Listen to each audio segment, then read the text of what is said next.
낭만서점 155회 시작합니다. 안녕하세요. 문학평론 쓰는 허입니다. 안녕하세요. 집에 에어컨 있는 남자 허남웅입니다. 네.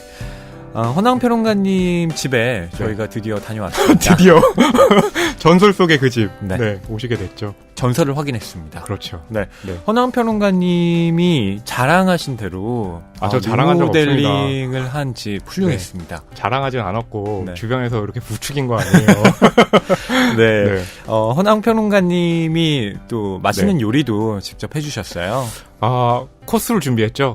일단 가서 봉골레 파스타를 드시고 네. 그리고 중간에 허위평론가님께서 감바스 빨리 해내라. 그래서 감바스를 했는데 감바스가 아니라 이상하게 새우튀김 같이 됐죠. 마늘도 튀겨지고. 그렇죠. 네, 그 사실을 제가 알아냈어요.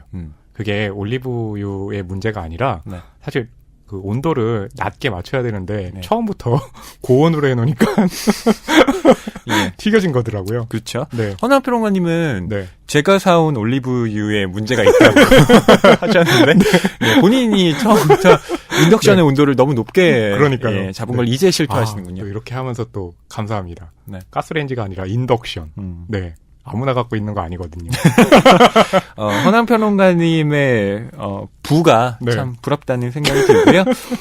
저는 집에 에어컨은 있지만 네. 전기료가 무서워서 틀지 못하는 한 사람으로서 예, 허남평론가님이 참 부럽고 네. 시기심이 듭니다. 그리고 나서요. 하나 일이 있었어요.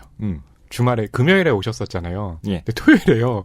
에어컨이 찬바람이 안 나오고 뜨거운 바람이 나오는 거예요.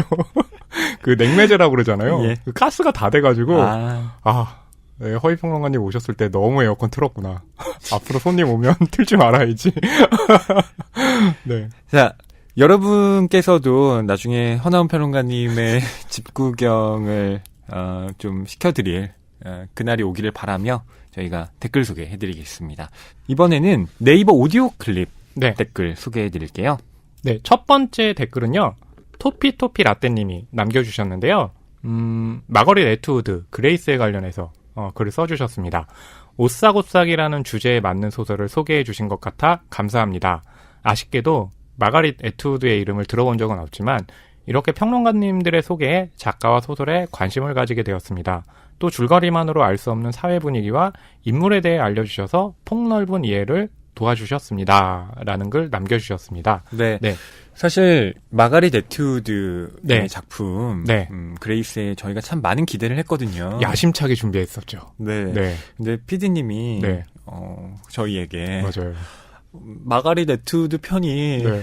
역대 최저 다운로드를 그러게요. 기록했어요. 라고 말씀해 주셔서 저희가 좀 의기소침해하고 있었습니다. 그렇죠. 음. 그러니까 PD님이 와서 너희 때문에 네, 이게 다운이 안 된다. 네, 책임 전가를 하셨죠. 아니에요. 그렇게는 말씀 안 하셨고요. 하지만 토피토피 라떼님과 또 CHLOE님께서도 이 마가릿 애트우드의 책에 대해서 댓글을 남겨주셨거든요. 네. 예, 저희가 또 응원의 기운을 받았습니다. 그렇죠.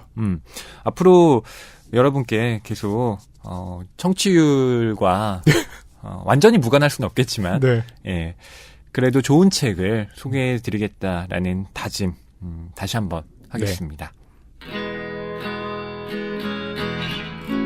색이 가득한 소설을 사랑하는 책방. 이곳은 낭만서점입니다.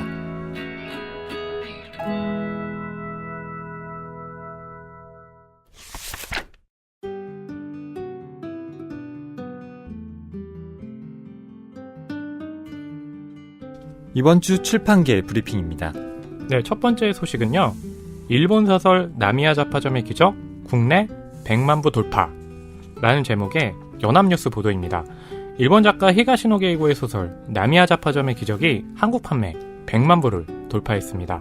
출판사 현대문학은 이 소설이 국내 누적 판매 집계로 100만 부를 넘었으며 전자책을 포함하면 총 120만 부 판매됐다고 25일 밝혔는데요. 전 세계적으로 1200만 부 이상 판매됐으며 지난해 일본과 중국에서 영화로, 일본에서는 연극까지 만들어지기도 했습니다.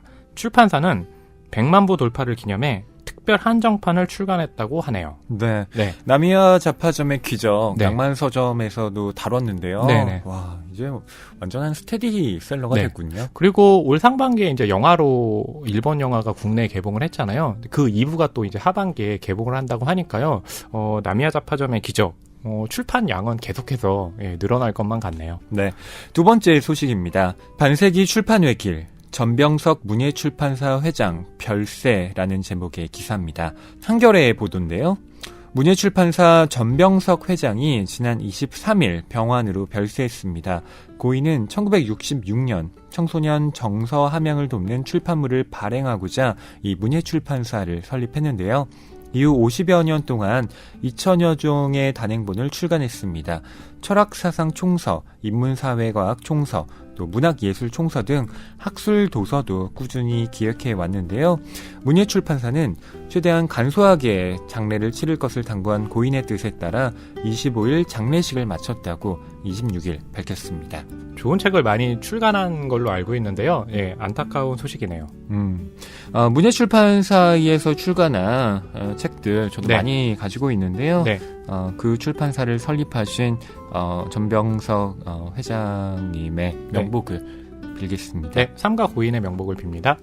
이상 이번 주 출판계 브리핑이었습니다. 낭만서점 155회는 최은영 작가의 내게 무해한 사람 소설집 중에 그 여름이라는 작품을 다룹니다. 네, 저는 최은영 작가의 이제 작품을 명성을 이제 듣고 있었죠. 쇼코의 미소가 워낙에 제가 알기로는 문학계에서 크게 화제가 된 걸로 알고 있거든요. 네. 그래서 이번에 이제 내게 무해한 사람이라는 책을 읽으면서 확실히 좀 뭐 단편을 7개 모으긴 했지만 중편 길이도 있고 이렇게 좀 보면서 감정을 다루는데 굉장히 뛰어나구나 하는 그런 인상을 받았어요. 허나웅 평론가님은 네. 이 낭만서점에 이렇게 참여하게 되셨을 때 네네. 그런 포부를 말씀하기도 하셨잖아요. 그쵸. 그러니까 본래 좀 장르 맞아요. 소설만 많이 읽어왔는데 그쵸. 낭만서점을 통해서 다른 류의 네.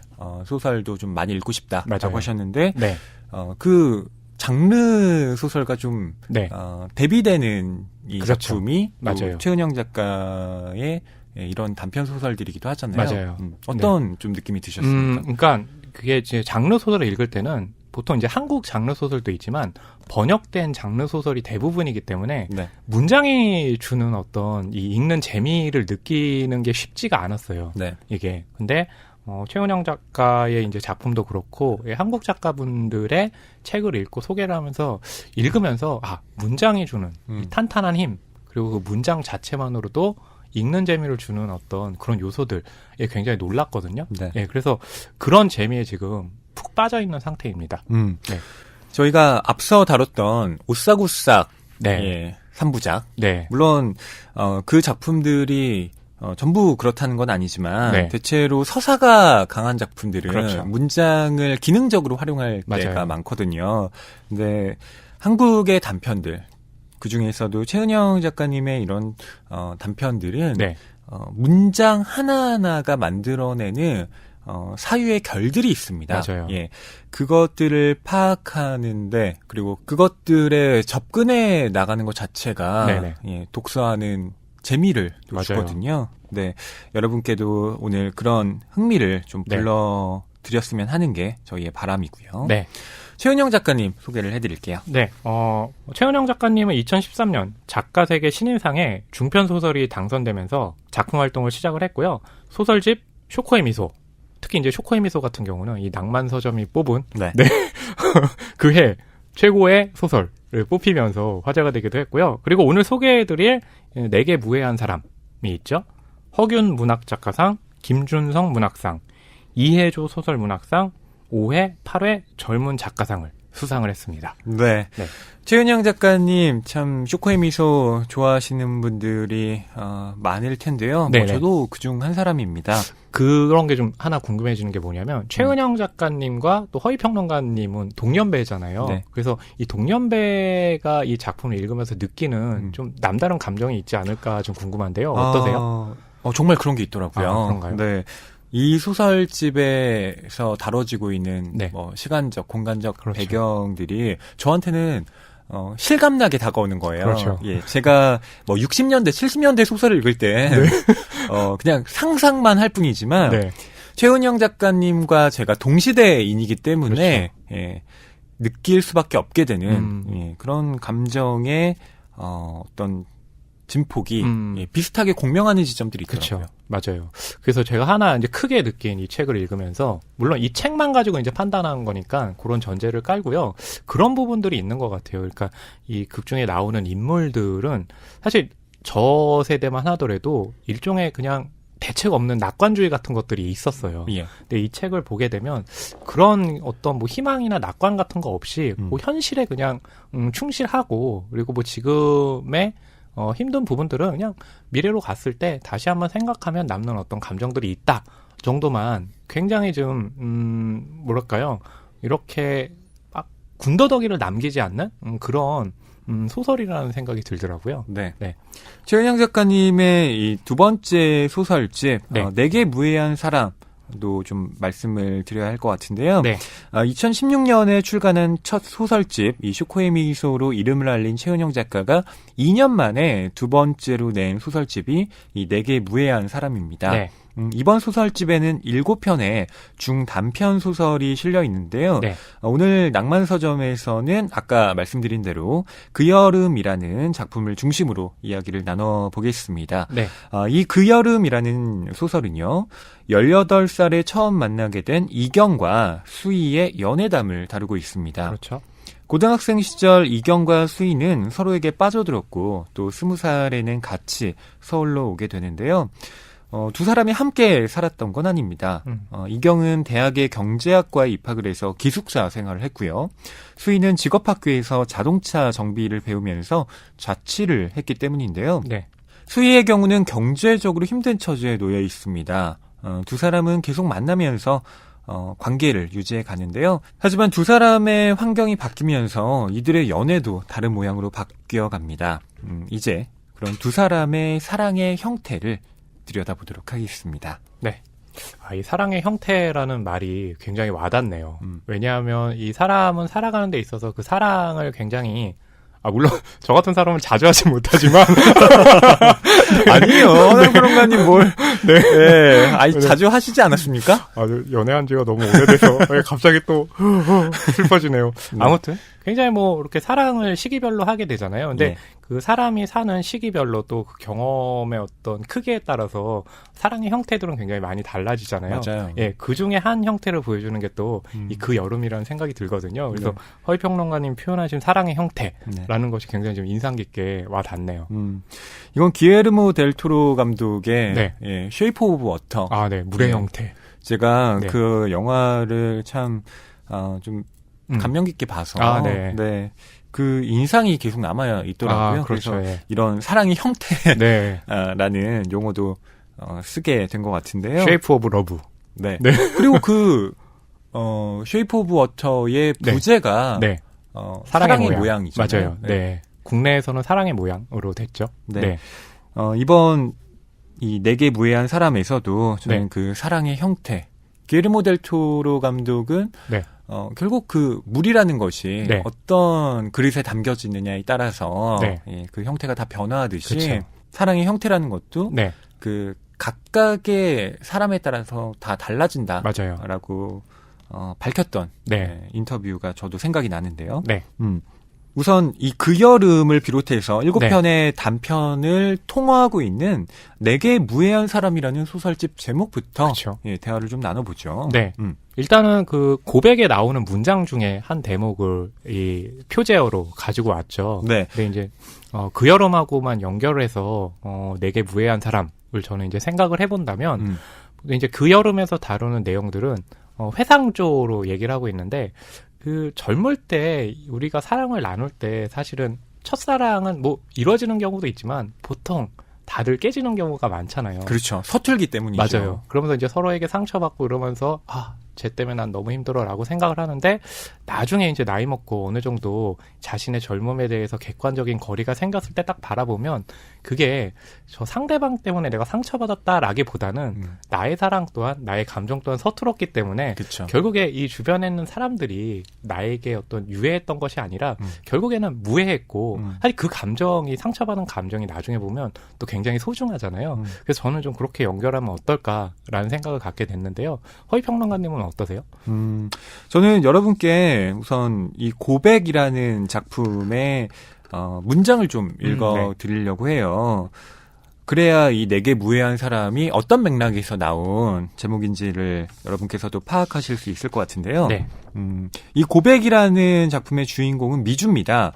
이 미주라는 주인공이 친구 진희를 어떻게 생각하냐면 다른 사람들은 알지 못하는 자신의 작은 모서리를 쓰다듬어주는 친구라고 생각을 하고 있어요. 그렇죠. 그만큼 진이가 세심하고 다른 사람들을 배려하는 성격을 갖고 있다라는 뜻인데 네. 이 작품에는 또 이런 문장으로 쓰여 있습니다. 진이가 책상에 엎드려 자고 있을 때, 운동장을 가로질러 걸어갈 때, 볼펜을 이리저리 돌릴 때 미주는 자신이 진이를 안다고 생각했다. 넌 누구에게도 상처를 주지 않으려 하지. 그리고 그럴 수도 없을 거야. 진이와 함께할 때면 미주의 마음에는 그런 식의 안도가 천천히 퍼져나갔다. 넌 내게 무해한 사람이구나. 아, 맞아요. 하지만 이 소설을 여러분 네. 읽으시면 넌 내게 무해한 사람이구나 라고 규정하는 이 미주의 생각이 네. 착각이었다 네. 라는 사실이 점점 드러나게 됩니다. 그러니까 이 소설에서는 이 세 사람, 그러니까 세 친구죠. 이제 세 친구가 엮이면서 이제 벌어지는 일인데요. 거기서 이 미주가 진이에게 느끼는 감정, 또 한 친구가 이 둘에게 각각 느끼는 감정이 워낙에 다르기 때문에 이런 식의 이제 감정을 표현하는 부분이 드러난 거죠. 네, 이 고백이라는 소설에 제가 읽어드린 부분 바로 그 뒷 문장에는 이렇게 또 나와 있는데요. 네. 미주의 행복은 진이에 대해 아무것도 알지 못했기 때문에 가능했다. 진이가 어떤 고통을 받고 있었는지 알지 못했으므로 미주는 그 착각의 크기만큼 행복할 수 있었다. 그렇죠. 예. 맞아요. 그러니까 넌 내게 무해한 사람이구나라는 이 생각은 실제로 무지에 바탕을 두고 있었고 맞아요. 진이가 어떤 아픔을 느끼고 있는지 미주는 전혀 알지 못하고 있었던 거죠. 네. 그러니까 내게 무해한 사람이라는 이 제목은 네. 저는 참 역설적인 그쵸. 타이틀이라고 맞아요. 생각해요. 예. 진짜로 그 사람이 나한테 해를 끼치지 않기 때문에 무해한 게 아니라 내가 그냥 그 맞아요. 사람을 그렇게 생각하고 일방적으로 판단하고 있었을 그쵸. 따름이라는 거죠. 맞아요. 그러니까 모든 사람들이 제가 볼 땐 다 유해한 사람이 될 수 있어요. 왜냐하면 그 본인이 느끼는 처한 상황에 따라서 사실은 그 잣대를 들이대기 마련이잖아요. 그렇죠. 물론 안 그런 사람도 있을 수 있겠지만 보통은 안 그러기 때문에 그렇기 때문에 이제 이 제목이 주는 거를 먼저 짚고 넘어간다면 그 여름이라든지 고백이라든지 여기서 나누는 일종의 그 사랑의 형태들이 어떤 모습을 띄었을까 그리고 그 당시와 지금 바라보는 또 이 모습은 어떻게 달라졌는가를 우리는 좀 알 수 있죠. 네. 네.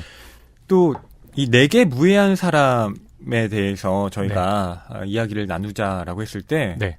저희가 카톡으로 네. 뭐 여러 메시지를 주고 받았거든요. 그때 허나원 평론가님이 내게 유해한 사람이라고 네, 맞아요. 예, 그 네. 제목을 또 네. 쓰신 적이 있어요. 아, 그게 아니 제가 그 실수를 네. 꼬집으려는 게 아니라 네. 저는 허나원 평론가님이 엄청나게 깊은 생각을 하셨나? 라고 아, 예. 혹시 허위평론가님 깊네요. 저의 그런 속 깊은 생각을 그렇게 간파하시고. 그러니까 내게 무해한 사람이라는 건 네. 곧 내게 유해한 사람이 될 수도 있음에 네. 허나원 평론가님이 짚어내신 게 아니었나 네. 깜짝 제가 놀랐던 아니요, 예, 놀라실 기억이 필요 납니다. 없어요. 예. 제대로 보신 거고요. 그렇게 제가 카톡을 나눴을 때 이미 이 최은영 작가의 내게 무해한 사람 책을 다 읽었습니다. 아 그래서 그 무의식 중에 네. 그렇게 그런, 생각을 하고 있었죠. 예. 네. 오타가 아니에요. 오타가 아니었다. 네. 알겠습니다. 여러분께서 판단을 해주시고요. 내게 무해한 사람. 네. 네. 자, 이제 그 여름에 이경과 수희의 첫 만남에 대해 이야기를 나눠보죠. 네. 두 사람은 18살 여름에 네. 만나게 되는데요. 같은 고등학교에 다니고 있었지만 서로를 모르던 사이였어요. 그러니까 이경은 2반이었죠. 이제 네. 문과였고 수희는 9반. 예체능, 그러니까 축구부에 지금 다니고 있는 상황이죠. 네. 근데 두 사람이 어떻게 알게 됐느냐? 네. 이경이 운동장을 가로질러 걸어가고 있었는데 그렇죠. 수희가 축구부였거든요. 네. 예, 수희가 찬 축구공에 네. 이경이 얼굴을 맞게 된 거죠. 맞아요. 예. 그 공을 맞고 이경이요. 얼굴이 완전 만신창이가 됩니다. 피 흘르죠. 눈물 흘르죠. 땀까지 나죠. 그런 상황이 된 거죠. 네. 아니, 저도 네. 중학교 때인가? 축구공에 맞아본 적이 네. 있군요, 얼굴. 네. 진짜 아파요. 맞아요. 진짜 알고 맞으면 대비라도 할 수 있잖아요. 몸을 움츠리거나 네. 하면서 예, 그렇죠. 순간적으로 이 몸이 경직되면서 어느 정도 맞아요. 방어를 할 수가 있는데 네. 그냥 멍청하게 제가 걸어가고 있다가 네. 그러니까 공을 이렇게 퍽 하고 맞으면 네. 그 고통은 네. 이루 말할 수가 없습니다. 겨울에는 더해요. 얼굴이 얼어있는 상태인데 맞으면 떨어져 맞아보신 나갈 적 것 있으세요, 같아요. 그렇게? 저는 많이 맞아봐서 안경 끼고 다녔었거든요. 음. 안경도 굉장히 많이 깨졌었는데 아, 그래서 이 네. 상황을 이해할 수 있어요. 네. 그렇죠. 수희가 정말 미안해하고요. 같이 양호실도 가고 또 안경을 고치기 위해 그쵸. 안경점도 함께 갑니다. 네. 예. 그리고 그 이후에도 네. 수희가 계속 딸기 우유를 맞아요. 예, 사서 이경을 찾아오게 되죠. 그렇죠.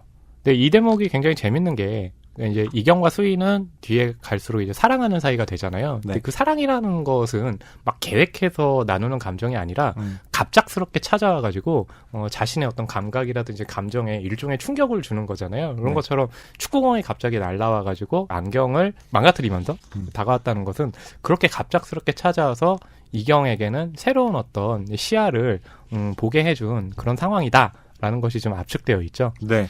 자, 관계가 깊어지면서 두 사람은 연인이 되는데요. 네. 하지만 그 관계를 네. 공표할 수 없다라는 그렇죠. 사실을 두 사람이 또 새삼 맞아요. 느끼게 됩니다. 그 이유가 무엇인지 여러분께 낭독으로 들려드릴게요. 여자를 좋아하는 여자가 있다는 사실을 이경은 들어 알고 있었다. 초등학교, 중학교 때 아이들이 레즈라는 단어를 어떤 뉘앙스로 말하는지도 알았다. 레즈라는 말을 뱉을 때 아이들의 얼굴에 어리던 웃음은 레즈비언이 어딘가 은밀하고 야릇하며 더럽고 무섭고 우스운 사람이라는 뜻을 담고 있는 것 같았다. 수희와 함께 있을 때 이경은 자신이 다른 몸으로 태어난 것 같았다. 눈으로 볼 수 있는 풍경과 코로 들이마시는 숨과 피부에 닿는 공기의 온도까지도 모두 다르게 느껴졌다. 모든 감각기관이 한꺼풀 벗겨진 느낌이었다. 수아를 만나기 전의 삶이라는 것이 가난하기만 느껴졌다. 하지만 수희는 조심해야 한다고 말했다. 같이 다니더라도 딱 붙어 걷지 말고 운동장 스탠드에서도 떨어져 앉자고 했다. 그런데도 자꾸 몸이 수희에게 다가갔고 그럴 때면 수희는 차가운 표정으로 이경을 바라봤다. 이건 와. 그렇게 말하고 뚝 떨어져서 걸어가는 수희의 뒷모습을 볼 때면 이경은 버려지고 무시당한 것만 같은 기분에 눈물이 났다. 그런 이유로 수희에게 말도 없이 발걸음을 돌려서 자기 집으로 간 날도 여럿이었다. 수희는 자기 정체성이 밝혀진 뒤 모두로부터 외면당하는 꿈을 자주 꿔왔다고 했다. 자신은 어린 시절에 이미 스스로에 대해 알았다고. 세상에 여자를 좋아하는 여자가 있다는 사실을 알기 전부터도. 이경과 수희가 사귄 지 한 달이 되던 무렵이었다. 그날도 강의 달인 난간에 기대어 이야기하고 있는데 어떤 키 큰 여자가 웃으며 걸어왔다. 이경을 쳐다보는 여자의 얼굴에 묘한 미소가 어렸다. 사귀는 애니? 여자는 그렇게 말하고 수희의 어깨를 툭 밀고 지나갔다. 중심을 잃은 수희가 이경 쪽으로 쓰러졌다. 여자가 시야에서 사라질 때까지 수희와 이경은 아무 말도 하지 않은 채 난간을 두 손으로 꼭 쥐고 있었다. 누구야? 중학교 선배. 수희가 조용히 말했다. 둘은 아무 일도 없었던 것처럼 말하고 행동했지만 그 일로 서로가 크게 상처받았다는 사실을 알았다. 그 여자는 수희가 사람이 아닌 것처럼 밀쳤어. 수희의 말이 옳았다는 것을 이경은 그제야 깨달았다. 두 사람이 자기들의 관계를 네. 다른 사람들에게 드러낼 수 없었던 이유, 네. 바로 동성애였기 네. 때문이죠. 맞아요. 그리고 이게 보통 보면 이제 과거의 일을 회상을 하는 거잖아요. 그러니까 제가 봤을 때 1990년대 중후반이었을 거예요. 네. 그러니까 지금은 좀 많이 나아졌다고는 해도 여전히 성소수자에 대한 인식들이 좀 편향된 경우들이 많잖아요. 네. 특히 그때는 더 그랬을 텐데 그래서 어떤 느낌이 드냐면 저는 사람들이 다 모여있을 때 이렇게 다 모여있다고 하더라도 마치 일종의 좀 물방울 같은 것들을 감싸고 있다고 생각을 해요. 그러면서 이제 자신을 보호해야 되는데 그 물방울이 깨졌을 때 그러니까 이제 자신이 갖고 있던 어떤 정체성이라든지 그런 상황들이 깨졌을 때 겪을 고통들이 있잖아요. 네. 그 한 대목이 이제 이 지금 저희가 낭독한 부분에 나오고 있고 이런 대목들이 또 재밌게도요. 그 고백 아까 이제 소개를 해드렸는데 거기랑도 좀 비슷한 네. 부분들이 있어요. 그래서 그렇게 연결해서 읽는 것도 좀 이 책을 읽는 하나의 방법이 아닐까 봅니다. 네. 사회적인 압력. 네. 예, 이라는 것이 이들에게 작용하고 있는 거죠. 그렇죠. 예. 맞아요. 뭐 요즘에도 그런데 예, 이경과 또 수희가 고등학생 시절이던 무렵에는 네. 오죽했을까요? 네, 그러니까요. 예, 그들이 자신의 정체성, 그러니까 커밍아웃을 했을 때 네. 예, 받아들여야 하는 어떤 고통에 맞아요. 대해서 예, 체감할 수밖에 없었던 그렇죠. 거고요. 또 저도 학창 시절을 돌이켜 보면 네. 네, 언뜻 뭐 동성애에 대한 이야기가 나왔을 때, 네. 제 주변에 특히 제가 남자 고등학교를 나왔는데, 네. 그냥 그 친구들이 바로 더러워 이런 식의 네. 말을 하는 거예요. 그래서 네. 저는 그때 그게 더럽나? 그렇죠. 이걸 이렇게 표현해야 되나? 맞아요. 라고 마음속에서는 그런 좀 반감이 일어지면 맞아요. 그걸 제가 명시적으로 드러내놓고 야 그걸 그렇게 표현하면 어떡해 라고 말은 못했거든요. 네. 예. 그러니까 그런 분위기죠. 그러니까 남자들만 있는 상황 그리고 여기는 이제 뭐 레즈라는 표현을 썼지만 또 여자들만 있는 모여있는 상황에서 또 그렇게 좀 자신과 다른 사람들에 대해서 그렇게 그렇죠. 예, 압력을 가하는 경우들이 종종 있었죠. 네. 그러니까 일종의 그런 동료 네. 의식 이라는 것이 제가 설령 다른 생각을 갖고 있다 하더라도 네. 예, 그걸 마음껏 표현하기에는 맞아요. 못하는 어떤 장애물로 네. 예, 맡고 있었던 것 같아요. 그리고 성소수자에 대한 우리 사회의 인식이 그래도 조금씩 나아지고 있는 것이 아닌가. 또 나아져야 하고요. 그렇죠. 제가 플라톤의 향연이라는 네. 책을 좀 다시 읽었는데 아, 네. 다시 읽으셨군요. 예. 거기 네. 향연이 네. 그 철학자들이 그냥 술자리에서 아, 그런 떠들고 거군요. 얘기한 내용을 정리한 거거든요. 네네. 뭐 술자리에서 무슨 얘기하겠습니까? 네. 예, 바로 연애 얘기, 사랑 얘기 많이 하거든요. 네네. 예, 향연도 마찬가지예요. 근데 거기에서 이제 여러 내노라 하는 말 잘하는 사람들이 네. 사랑에 대한 담론을 쭉 풀어놓습니다. 그 중에 그리스의 희극 작가인 아리스토파네스가 네네. 이런 견해를 얘기해요. 원래 인간은 이렇게 등을 마주대고 붙어 있었다는 거죠. 아, 네. 네. 알고 있습니다. 예. 예. 네. 많이 우리 그 얘기 알고 있잖아요. 네. 그래서 뭐 팔도 4개, 다리도 4개 맞아요. 막 이러니까 신의 권능에 도전하게 됐다는 맞아요. 거죠. 그래서 그 위협을 느낀 제우스가 네. 예, 벼락을 내리셔서 맞아요. 예, 그 등을 네. 쪼개서 우리가 이렇게 각각 떨어지게 됐다라는 맞아요. 거잖아요. 네. 그게 그 내용이요. 헤드윅이라는 영화 있어요. 네. 헤드윅이라는 영화 보면 이제 그 안에서 애니메이션으로 또 언급되기도 하거든요. 네. 아, 그게 그 향연에 나왔던 내용이군요. 네, 맞습니다. 아, 네. 근데 그때 아리스토파네스가 어떤 얘기를 하냐면요. 네.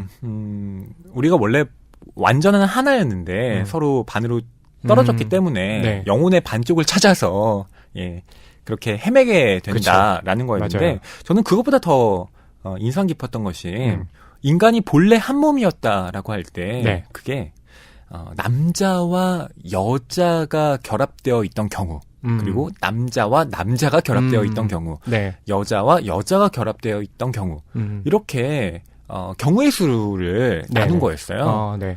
그런 견지에서 본다면 이성애뿐만 아니라 동성애도 납득이 되는 그쵸. 예, 그런 설명 방식인 거잖아요. 맞아요. 그것도 역시 네. 사랑이라는 것이고요. 그러니까 제가 해독이라는 영화 말씀드렸지만 그 해독이라는 작품도 극 중에 이제 나오는 남자가 남자를 사랑하는데 그것 때문에 겪는 어떤 고통들이 있잖아요. 그러니까 그렇게 또 일맥상통하는 면이 있네요. 네. 네. 물론 소크라테스는 그런 이런적 사랑에 대해서는 비판을 하지만 동성애 자체를 네. 부정한 건 아닙니다. 너무나 네. 자연스러운 거니까요. 그러게요. 네.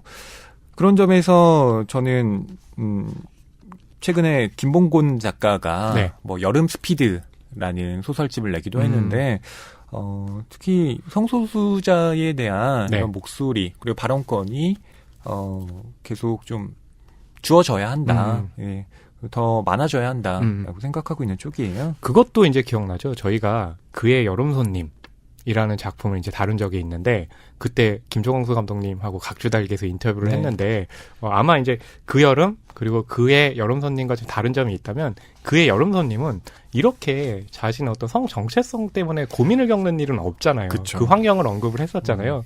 근데 이 그 여름 같은 경우는 아무래도 이게 한국 사회이기 때문에 네. 겪는 아마 부분일 거예요. 이런 사회적인 압력 외에도 네. 또 두 사람의 성향이 달라서 네. 약간 위태로운 지점들도 있어요. 아, 맞아요. 네. 일종의 뭐 가정 그 형편이 또 다르죠. 네. 그러니까 수희는 선택할 수 있는 게 지금은 이제 축구밖에 없어요. 네. 그런데 이경은 수희와는 다르게 그래도 선택할 수 있는 폭이 넓다는 이제 그 문장이 나오거든요. 네. 그럴 정도로 또 가정 형편의 차이도 있죠. 그러니까 이경이 보기에 수희는 너무 애쓰는 삶을 살고 있다. 라고 그렇죠. 생각을 해요. 예. 그러니까 수희는 뭐 변명을 늘어놓거나 네. 예. 그다음에 좀 약간 엄살을 부리는 타입이 아니라 네. 예, 묵묵하게 음. 어떤 뭐 고통 속에서도 네. 특별한 말을 하지 않고 맞아요. 그걸 해내는 사람인데 그게 이경의 입장에서는 또 답답하게 느껴지기도 하는 맞아요. 거예요. 왜 수희는 저렇게 혼자 견뎌낼까 하고 말이죠. 그리고 그런 문장들이 나와요. 그러니까 이제 수희는 자기가 선택한 거에 대해서는 묵묵히 그냥 이제 거기에 대해서 할 뿐인데 이경은 자기가 선택을 하는 과정에서 이건 어떻고 그 의미와 하나하나를 요목조목 따지는 스타일이라서 그 부분도 이제 굉장히 달라서 이해하지 못하는 부분이 있는 거죠. 네. 수희가 이 고등학교 때 축구부에 들어서 계속 축구 선수의 꿈을 키우게 되는데 네. 안타깝게도 축구를 그만둬야 하는 네. 예, 그런 상황이 발생하게 됩니다. 남자 중학생들과 종종 연습을 하잖아요. 그런데 이 남자 중학생들이 짓궂게 이 다리를 걸면서 십자인대가 파열이 돼요. 그러니까 그것이 계기가 돼가지고 고등학교 때 축구를 못하게 되는 그런 상황까지 된 거죠. 네. 원래 십자인대 부상을 한번 당했었는데 네. 이 연습 경기 도중에 여기에는 이제 장난이라고 표현되어 있는데 맞아요. 실은 여기 이제 방점이 찍혀 있는 거죠.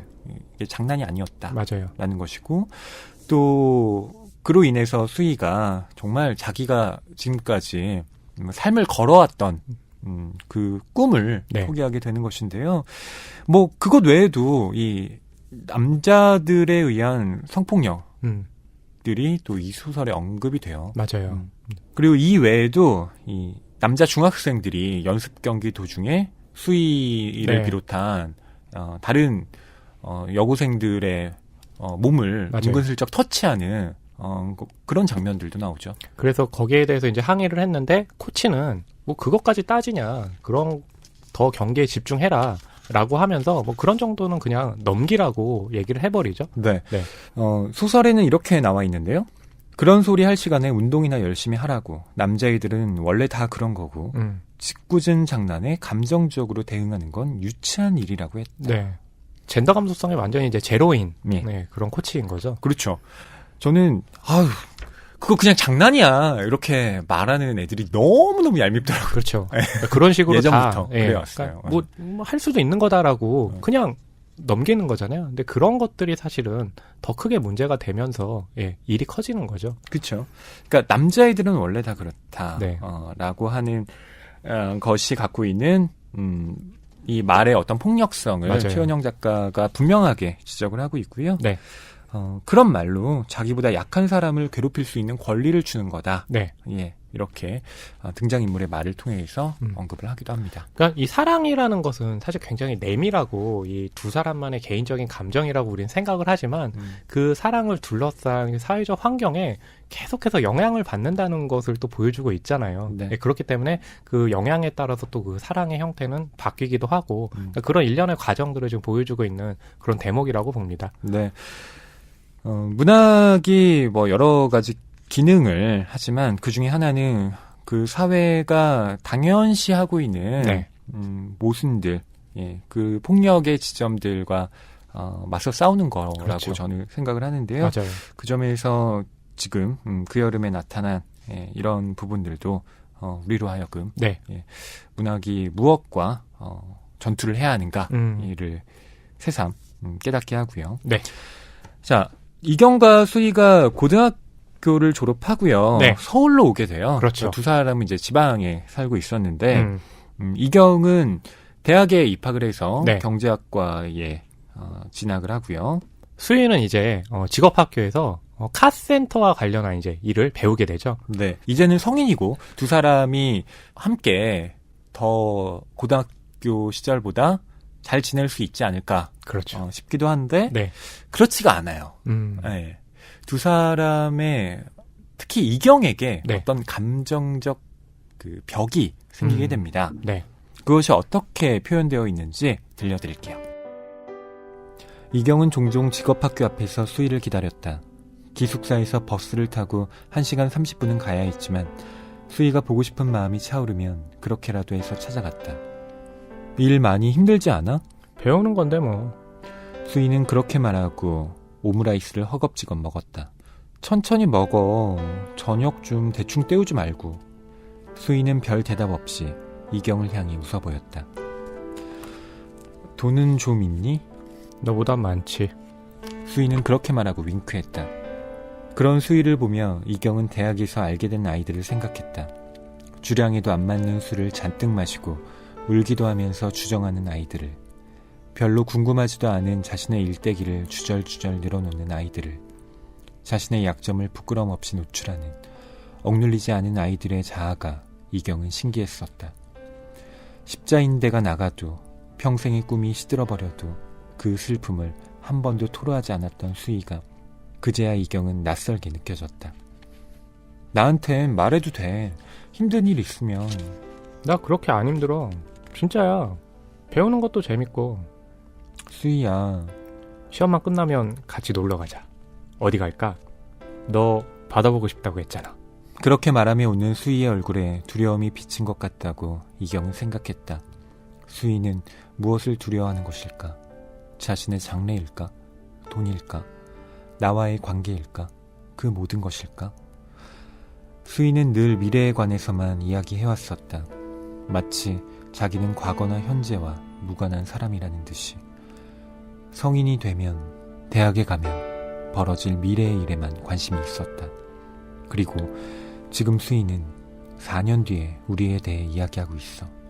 그것도 한 채 의심 없이 기다려온 미래에 배반당한 적 있는 수희가. 그러니까 저희가 이제 그런 얘기도 했잖아요. 이경과 수희가 좀 다른 어떤 상황에 놓여 있다라는 얘기를 그 전에 이제 말씀을 드렸는데, 그런 게 좀 저는 크게 다르다는 게 수희는 어린 나이에 너무 일찍 좀 어른이 된 것 같아요. 맞아요. 왜냐하면 축구라는 것이 또 집안에서 그 잘 보조를 안 해주기 때문에 축구를 열심히 해서 축구를 통해서 뭔가를 하고 싶었는데 이미 또 축구를 통해서 뭔가 할 수 있는 상황이 안 됐잖아요. 그렇죠. 예. 그러면서 이제 겪었을 어떤 그런 좌절 같은 것들이 있었다고 봐요. 물론 내색은 하진 않지만. 그리고 그것이 아마 빨리 어른이 된 이제 증거이기도 할 거고. 하지만 이경은 그걸 잘 이해는 이제 못 하는 거죠. 그러니까 그 마음속에 담아두고 있는 걸 어떻게든 끄집어내고 싶은데 그게 안 되니까 이경의 입장에서는 좀 외로운 어떤 느낌들을 받게 되는 거죠. 네. 그런 수희에 대해서 이경은 네. 대학에서 만난 또 친구들과 비교하게 되죠. 그렇죠. 이제 대학 신입생들이잖아요. 네. 이 20살인 아이들이라고 표현해도 될 것 같은데, 술을 마시고 그냥 울기도 하고, 또 별로 궁금하지도 않은 자기의 네. 어떤 삶에 대해서 이 늘어놓는 아이들. 네. 왜 이 아이들의 자아는 이토록 투명할까? 아, 그렇죠. 예. 그런 반감을 이경이 갖게 되는 것이죠. 네. 관련해가지고 허위평론가님은 이제 지금 돌아봤을 때 20대 네. 시절 네. 지금 보니까 가장 미숙했던 어떤 감정은 어떤 거였어요? 뭐 저는 네. 그런 감정들을 워낙 네. 예, 많이 느껴서 그러니까 부끄러움이죠. 아, 그렇죠. 왜 그때 그렇게 치기 어린 행동을 했지? 그렇죠. 예, 맞아요. 뭐 지금도 그걸 안 한다는 건 아니지만 네. 예, 왜 20살 때는 가능성들을 굉장히 많이 주변에서 불어넣잖아요. 넌 그렇죠. 이제 뭐든지 할 수 있어. 너 파릇파릇한 나이잖아. 맞아요. 뭐 이런 막 격려를 해줬는데 네. 제가 거기에 대해서 너무 취해 있었던 아. 것 같다는 생각을 해요. 그렇겠네요. 실제로 보면 저는 뭐든지 할 수 있었다기보다는 네. 그런 환상에 실은 매달려 왔고 그렇기 때문에 오히려 더 방황해 왔던 게 아닌가 싶어요. 그렇죠. 네. 차라리 제가 할 수 있는 어떤 능력의 한계를 네네. 제가 그때부터 좀 명확하게 알고 어떤 한 부분에 집중할 수 있었다면 네네. 조금 더 나은 사람이 되지 않았을까 싶기도 아니에요. 한데 지금도 굉장히 네. 나은 사람이기 때문에 아닙니다. 그렇게 더 나은 사람이 되면 안 됩니다. 그래서 네. 저는 너는 뭐든지 될 수 있어. 너의 가능성은 무한해. 라는 말에 괜히 제가 착각을 해왔던 네. 그 시절의 어떤 미숙한 감정이 괜히 좀 부끄럽게 생각이 그렇군요. 됩니다. 네. 허나운 평론가님 어떠세요? 저는 이경과 수희의 그 캐릭터를 놓고 봤을 때 저는 이경과 같은 캐릭터였어요. 그래서 주변에 저는 그냥 뭐 발랄하고 뭐 큰 걱정 없고 그런데 주변에 이렇게 수희처럼 좀 어른스러운 사람이 있으면 아니 뭐 저 나이도 얼마 안 됐는데 왜 저렇게 하고 다닐까라고 그쵸. 이해를 못했는데 이제 와서 보게 되면 이 수희 같은 애들에게는 나름의 어떤 고민과 걱정이 있었던 건데 그럼요. 그것을 저처럼 그냥 마구 표현하거나 이랬던 게 아니었던 거죠. 근데 그거를 그때는 몰랐기 때문에 지금 와서 보면 또 그런 감정이 굉장히 지금 미숙했구나라고 생각이 들죠. 네. 이런 수위에 대해서 이경이 뭔가 좀 살갑게 이야기하기가 꺼려집니다. 그렇죠. 예. 그러면서 이경이 이런 또 생각을 하게 되는데요. 네. 뭐 잠깐 읽어드리면 네. 나는 수희와 만나면서도 이렇게 외로웠구나. 음. 벽을 보고 말하는 것처럼 막막했었구나. 너에 대해 더 알고 싶었는데, 더 묻고 싶었는데, 너의 생각과 감정을 조금이라도 나누고 싶었는데 그게 잘 되지 않았어. 라고요. 그렇죠. 네. 참 연인 관계에서는 특히 이런 감정의 공유, 우리가 좀 통하고 싶다라는 생각 많이 하잖아요. 너무 힘듭니다. 왜 힘드세요? 그게 힘들어서 제가 지금 이렇게 혼자 있습니다. 아직도 미숙하네요, 저는. 참 누군가와 같이 있으면서도 외롭다는 감정. 네. 연애를 하면서도 실제로 우리가 이런 감정 좀 느끼지 않나요? 저는 사실 느껴본 적 없거든요. 연애를 네. 하실 때는 전혀 외롭지 않으셨어요? 근데 상대방이 그런 얘기를 저한테 되게 많이 했어요. 그러니까 그 얘기를 그때는 네. 이제 그때는 모르니까 아니 둘이 같이 있는데 뭐가 외로워라고 하는 거죠. 그냥 너무 실제 있는 그대로 외형적으로만 판단을 했던 거죠. 근데 또 지금 와서 보니까 외로울 수밖에 없었겠구나. 왜냐하면 감정적으로 공유하는 게 있어야 되는데 그걸 하지 못하고 그냥 저는 연애라는 건 당연히 그냥 같이 어디 놀러 다니고 어디 놀러 갔다가 거기서 좀 뭐 이렇게 좀 뭐 부비부비도 하고 이런 거를 사귀는 거라고 생각을 했는데 사실 그 이상의 감정이 더 필요했던 거잖아요. 근데 그 이상의 감정을 저는 몰랐고 상대방은 알았으니까 당연히 외롭다고 이제 얘기를 한 걸 텐데 그때는 왜 자꾸 외롭다고 그러지? 나랑 같이 놀러 다니고 나랑 같이 밥도 먹고 이러는데 정말 미숙했던 거죠. 그러니까 함께 있으면서도 단절되어 있다라는 그렇죠. 맞아요. 느낌을 받으셨던 게 아닌가 싶고요. 지금 와서 사과드립니다. 누군가요? 네. 궁금한데요.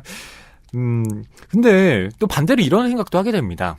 과연 누군가 만나면서 완전히 외롭지 않는다는 게 그렇죠. 가능한 일인가? 맞아요. 네. 저는 그것 또한 불가능하다고 생각해요. 그렇죠. 네. 맞아요. 그러니까 그런 감정을 느낀다는 건 그 상황을 겪고 좀 시간이 좀 지나야지만 이제 느낄 수 있는 거잖아요. 그러니까 왜 최문영 작가가 그 여름을 얘기할 때 이게 과거 시제로 얘기를 하는가라고 생각해 보면 그러니까 시간이 지나고 나니까 이젠 좀 알 것 같다라고 하면서 일종의 그 감정을 좀 정리하고 감정의 정체가 무엇인지를 좀 보여주는 식으로 쓴 게 이 글이라는 생각도 들더라고요. 네. 또 이 소설의 제목이 네. 그여름이지만 그쵸. 다르게 바꾸면 20살에 대한 그렇죠. 이야기인 것 같기도 해요. 그리고 하나만 더 덧붙이자면 그 여름이 지나면 이제 가을이 올 거 아니에요. 네. 중요하죠. 500일의 썸머 같아요. 네, 맞아요. 네, 갑자기 그 영화가 네. 스쳐 지나가는데요. 네. 18살에 처음 만나서 네. 19, 그리고 20살이 돼서 맞닥뜨린 이 감정들 네. 처음 또 맛보게 되는 것이고 그쵸. 그렇기 때문에 능숙하게 이 감정의 정체에 대해서 파악할 수가 없는 것이죠. 감당하기 힘든 거죠. 네. 네. 이쯤에서 각주달기 하겠습니다. 저희가 항상 각주달기라고 하면서 직접 작가님 모시고 인터뷰하는 코너로 많이 변질됐잖아요. 예. 오늘도 그렇습니다. 지난 시간에 김영탁 작가님이 나오셔서 네. 또 허남웅 평론가님과 깊은 우정을 쌓으셨잖아요. 정말 그런 것 같아요. 왜냐하면 그날 인터뷰 마치신 후에 네. 명함을 받아가셨잖아요. 근데 보통 명함 받아가시면 연락 안 하시잖아요. 근데 바로 몇 분 안 돼서 연락 오더니 바로 만납시다. 라고 하셨잖아요. 그러게요. 예, 그래서 오늘 녹음하고요. 저녁에 진짜 만나기로 했습니다. 네. 아니, 네. 김영탁 작가님과 또 절친 되시겠어요. 네, 한번 노력해 보겠습니다. 네, 오늘 또 작가님 나와주셨는데요. 네. 바로 내게 무해한 사람을 쓴 최은영 작가님, 낭만서점 스튜디오에 또 일찍부터 나오셨습니다. 네. 환영의 박수 드리겠습니다. 와, 안녕하세요, 작가님. 안녕하세요. 낭만서점 청취자분들을 위해서 먼저 인사 말씀 부탁드리겠습니다. 안녕하세요. 전 소설 쓰는 최은영입니다. 네. 최은영 작가님이 지금 오전 10시에 네. 광화문으로 네. 발걸음을 하셨습니다. 맞아요. 아침에 나오기 좀 힘들지 않으셨어요? 네. 저는 아침에 항상 잠을 자기 때문에 네. 오늘은 약간 힘든 부분이 있었습니다. 안 그래도 작가님 지금 눈 보면 눈두덩이 위에 잠이 이렇게 소복히 앉아 있어요. 그래요? 저는 안 보이는데? 저도 항상 아침에 늦게 일어나기 때문에 늦게 일어나는 사람은 다 통하는 게 있습니다. 요즘 워낙 덥잖아요. 작가님은 네. 이 여름 어떻게 보내고 계세요? 여름은 집에서 선풍기를 이렇게 틀어놓고 네. 누워 있습니다. 에어컨을 틀거나 하진 않으시고요. 네, 집에 에어컨이 없어서 선풍기를 틀어놓은 채로 살아가고 있습니다. 작가님 또 오늘 이렇게 낭만서점 스튜디오에서 인터뷰하신다고 그래가지고 스튜디오 가면 에어컨 있겠다, 좋겠다라고 생각하시고 오셨을 수도 있었을 텐데 스튜디오에 선풍기도 없고 네, 더 안 좋은 상황이네요. 아니요, 이 정도면 저희 집보다는 훨씬 시원하죠. 정말요? 네. 네. 아니 도대체 어떻게 보내고 계신 거예요, 이 여름을? 아니, 저는 작가님의 소설집 저희가 또 다루고 있는 그 여름을 그렇죠. 진짜 선풍기를 옆에 한 대 놓고 네. 천천히 읽었거든요. 그렇군요. 예. 네. 진짜 이 그 여름의 분위기가 네. 제가 독서를 하고 있는 그 상황과 겹쳐지면서 네. 이 인물들이 이런 감정을 느꼈겠구나 또 싶더라고요. 다들 이렇게 말씀하시면 저는 너무 부르주아 같네요. 예. 전 에어컨 틀어놓고 네. 추위에 떨면서 이 책을 읽었는데 허남 평론가님은 부르주아인 허남 평론가님 네. 부럽고요. 어쨌든 지금 각주달기는 또 최은영 작가님 네. 모시고 이야기를 진행해야 되니까 작가님께 또 질문 여쭤보도록 하겠습니다. 첫 번째 소설집 쇼코의 미소가 낭만서점이 뽑은 소설가 50인이 선정한 최고의 소설 1위에 뽑혔습니다. 혹시 그때 소식 들으셨나요? 네, 제가 그때 건강검진을 받고 이제 마취해서 깨어나서 네. 이렇게 그 병원 식당에 갔는데 카톡이 오더라고요. 네. 그래서 알게 됐어요. 네. 사실 그 낭만서점에서 그렇게 뽑아서 1위 하면 네. 어떤 혜택이 돌아가나요? 혜택은 없는데 명예군요. 그런데 확실히 그 이후로 네. 그 책을 더 많이 읽어보신 것 같아요. 다른 그렇군요. 분들이. 띠지에 네. 띠지에 들어가. 그게 들어가면서 네. 제가 교보문고에서 이렇게 쇼코의 미소를 봤거든요. 그렇군요. 네. 어디에서 뽑았는지는 안 나오고 소설가 50인이 뽑은 네. 소설 1위 이렇게 와. 띠지에 박혀 있던 게 기억이 납니다. 그게 얼마나 큰 명예였으면 작가님께서 마취해서 딱 깨어날 정도로 이렇게 강한 소식이었는지 예, 전달이 되네요. 근데 그게 약간 저는 솔직히 다른 작가들한테 좀 미안한 것도 있고 그랬어요. 그냥 이렇게 물론 이게 제 마음이 너무 부담스러웠어요. 그리고 내가 뭐 그렇게 다른 사람들보다 잘 쓴 것도 아닌데 이렇게 되면 다른 사람도 억울하겠다. 약간 이런 마음? 그런 게 좀 있었어요. 허나영 평론가님이 만약 영화 감독, 영화 평론가들이 뽑은 뭐 네. 예, 올해의 뭐 영화 평론집 허나무 딱 이러면 그런 경우 어떤 많죠. 기분이 저 뭐 동네방네 자랑하죠. 나 이런 사람이야. 너희들 봐. 아니 근데 작가님 이게 내가 뭐 이렇게 잘 쓴 것도 아닌데 막 이런 얘기하면 또 다른 작가님들은 아니 저렇게 잘 못 쓴 글에 상 받으면 우린 뭐야? 라고 또 아니 생각하지 워낙 않을까 하는 또 생각도 최은영 들어요. 작가님 겸손하신 그러니까요. 예, 성격이시고요. 근데 네. 제가 이걸 좀 거론한 이유는 네. 사실 첫 번째 소설집이 워낙 주목을 받으셨잖아요. 그래서 그 뒤에 작품 활동을 하는데 또 부담감도 크셨을 것 같아요. 네. 네, 엄청 부담감이 심했고, 그리고 첫 번째 책도 겨우 냈다고 생각했는데, 잘 되니까 좀 자기 확신이 또다시 되게 흔들리면서 글 쓰는데 좀 어려운 점이 있었어요. 네. 그러면은 이 그 여름 같은 경우는 좀 어떻게 해서 쓰게 된 작품인지 그 배경에 대해서 설명 부탁드릴게요. 네. 그 여름은 제가 2016년 여름에 썼는데, 그때도 여름이 엄청 더웠어요.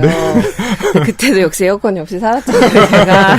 그래서 너무 힘들고, 그런 상황에서 우선 그 해에 봄, 여름, 가을 청탁이 없었단 말이에요. 저희는 청탁을 받아서 하는데, 그렇죠. 그래서 저 스스로 그냥 청탁이 없는 상태에서 썼어요.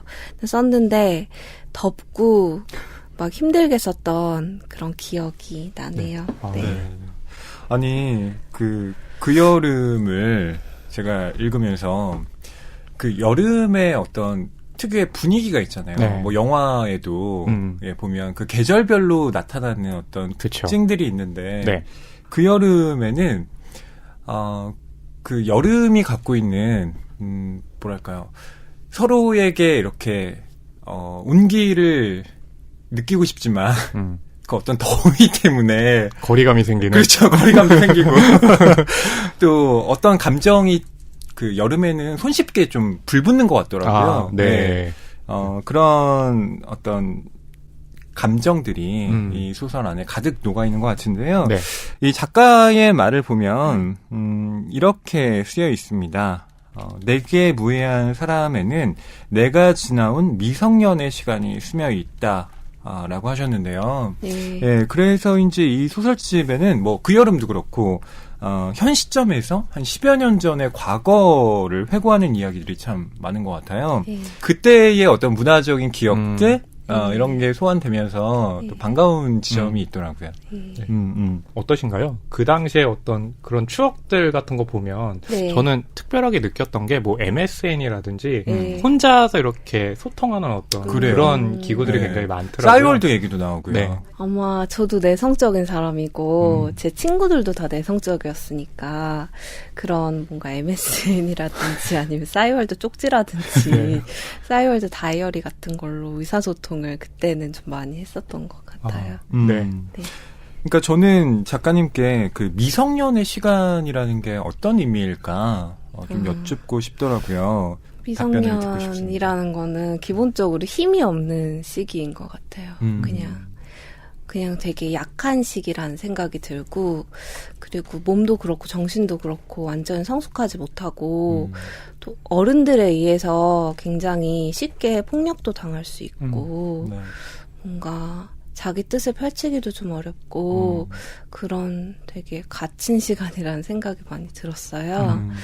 그래서 저는 어른 돼서 참 좋다라는 생각을 늘 하고 있고, 네. 어른 돼서 너무 네. 좋다. 그래서 어렸을 때 뭐 참 좋았는데 뭐 고등학교 때로 돌아오고 싶다 이런 얘기를 들으면 어떻게 그렇게 생각할 수 있지라는 게 저는 좀 궁금하기도 했고, 그리고 20대 초반도 성인이기는 한데 아직은 조금 어른이라고 하기에는 여러 면에서 좀 어려운 시기라는 생각이 들었으면 경제적인 그렇죠. 면이라든지 맞아요. 뭐 주거라든지 모든 아. 면에서 아직은 힘이 없는 시기이지 않을까라는 생각이 들어서 좀 미성년이 약했던 시기였다 이러면 저는 일종의 좀 가을에서 여름을 바라보는 인생에서 네. 그렇다면 그 가을에 있는 시점에서는 좀 어떤 점에서 강해졌을까라고 좀 궁금해지는데요.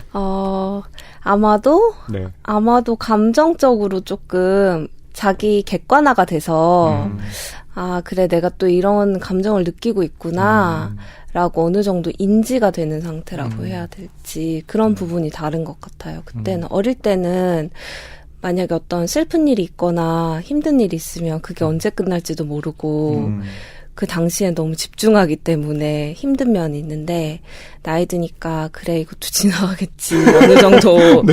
저 안에 그게 있으니까 저 자신에 대한 어느 정도의 예측은 되는 그런 부분이 있어서 네. 그런 면에서 좀 괜찮은 것 같고 또 자기 언어가 생기니까 좀 자기 이야기를 할 수 있잖아요. 네. 말로.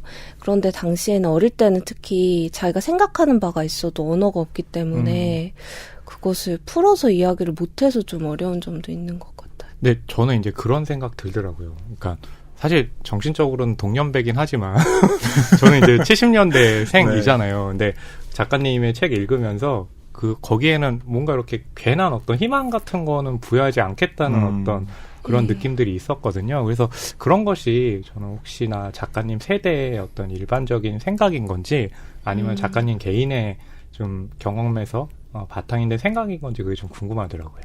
저는 솔직히 말씀드려서 약간 낙관주의자는 아닌 것 같아요. 낙관주의자는 아니고 항상 최악의 상황을 예상하고 생각하는 게 조금 저는 익숙한 사람이고 그래서 그게 저희 세대의 성향인지는 잘 모르겠는데 저 스스로는 솔직히 좀 좋은 미래를 기대하고 시간이 지나면 뭔가가 나아질 거고 하는 것에 대한 희망이 솔직히 저는 약간 저 자신에게는 없어요. 네. 그런데 물론 제가 이렇게 희망이 없다라고 이야기하는 게 되게 안 좋은 말일 수도 있다고 저는 생각을 해요. 그러니까 그게 약간 희망 없다고 너무 쉽게 얘기해버리는 거는 어쨌든 사회 구성원으로서의 자기 책임을 약간 회피해버리는 거일 수도 있으니까 그렇게 말하는 건 잘못이라는 생각은 하고 당연히 뭐 이 사회의 진보를 위해서 이 사회가 조금 더 인간적인 사회가 되기 위해서 노력해야겠다라는 것은 알지만 그럼에도 불구하고 제가 일상을 사는 것이나 뭔가 세상을 바라보는 데 있어서 어떤 희망이라는 것이 그렇게 쉽게 오지는 않겠다라는 생각은 가지고 있어요. 네. 희망을 포기하지 않으면서도 그것을 붙잡으려고 할 때 거기에는 어떤 바탕이 되는 힘이 필요할 것 같아요. 작가님이 희망을 포기하지 않는 그런 근원은 뭐라고 좀 볼 수가 있을까요? 너무 어려운 질문인 것 같은데. 선풍기인가요? 네, 그럴 수도 있고. 근데 어찌됐든 저는 그런 생각을 되게 많이 한단 말이에요. 이렇게 자기가 살고 싶었는데도 이렇게 죽는 사람들이 있잖아요. 세상에 많이 있고. 저는 그런 모습을 볼 때마다 뭔가 내가 저 사람들보다 단지 운이 좋았기 때문에 그 이유 하나만으로 지금 살아가고 있는데 저 사람들이 그렇게 놓쳐버린 기회를 난 잡아 살고 있는 거잖아요. 네. 그런 의미에서 조금 산다는 것에 대해서 너무 가볍게 생각을 하지 말자. 물론 가볍게 살아야 되겠지만 소중하게 생각을 하자라는 이성을 가지고 좀 사는 편이고 제가 저 안에 뭔가 그런 비관적이고 그런 부분이 좀 많이 있잖아요. 네. 그런 것만 따라 살면 어떻게 살았을지 모르겠어요. 그런데 어른 되고 좀 그런 식으로 마음을 다잡으면서 그래도 살아야지. 살려면 잘 살아야지. 뭔가 잘 산다는 게 그런 건 것 같아요. 뭔가 다른 사람한테 좀 상처도 안 주고 좀 그 정도 선에서 좀 잘 살아보자. 그냥 그렇게 생각은 하고 있어요. 근데 이제 지금 말씀 중에 무해한 이제 사람이라는 표현을 쓰셨잖아요. 네, 보통 이게 7편의 작품이 들어간 이제 단편집인데 네. 보통 보면 그 단편에서의 제목을 따오기 마련인데 내게 무해한 사람이라는 이제 문장을 제목으로 이렇게 차용한 이유가 좀 궁금하거든요. 표제작을 할 만한 게 없었어요. 굉장히 감명한 답변. 네. 이 목차를 보시면은 아시겠지만 제목이 네. 표제작이 될 만한 게 없고 네. 이게 소설집 하나를 아우를 수 있는 제목이 아무것도 없는 거예요. 그래서 마지막까지 고민하다가 진짜 거의 마지막에 골라서 그 본문 안에 있는 것들 몇 개를 골라서 다른 분들께 의견도 여쭤보고 해서 네. 마지막에 골랐던 제목이 이거였어요. 아, 네. 질문이 제가 더 훨씬 길었네요. 답변보다. 그 작가님께서 작가의 말에 또 이런 말씀을 하셨어요. 쉽게 말고 어렵게, 편하게 말고 불편하게 글을 쓰는 사람이 되고 싶다.